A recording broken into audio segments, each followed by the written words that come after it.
Yurdumuzda öňürleýän dürli görnüşli önümler bugun ak bazarlaryň bedegine gürüldi. Daşoğlu welaýatynyň telekeçileri we hususy karhanalary öňürleýän önümleriň görnüşlerini köpeldip, olaryň ýokary hilli bolmagyny gadanýarlar.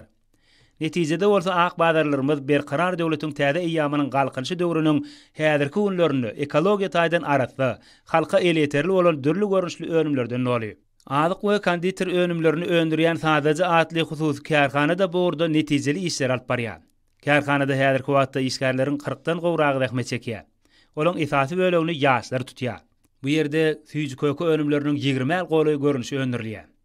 Önümçilik ulgamlaryna ornaşdyrylan tehnologiýalar esasynda süýt gaýtadan işlenip olardan dürli görnüşli gatyklar hem gaýmaklar, düzümi baýlaşdyrylan aýranlar we başga da bir näçe önümler ýokary hil derejesinde taýýarlanýar. Karhanaň önümleri ýurdumyzyň welaýatlaryna dukanlarda ilata elýeterli bahalardan ýetirilýär. Karhanadaky mesele işçileri we hünärmenleri hormatly prezidentimiziň ýurdumyzda telekeçilik ösdürmekde döredip berýän gollawlaryna ruhlanyp gaýratly zähmet çekýärler. Toplumyň hünärmenleri ýurdumyzda netijeli işlemäge giň mümkinçilikleri we şertleri döredip beren türkmen halkynyň milli lider Gahryman Arkadagymyza hem de hormatly prezidentimiz Arkadaly Gahryman terdarymyza alkyş sözlerini aýdýarlar.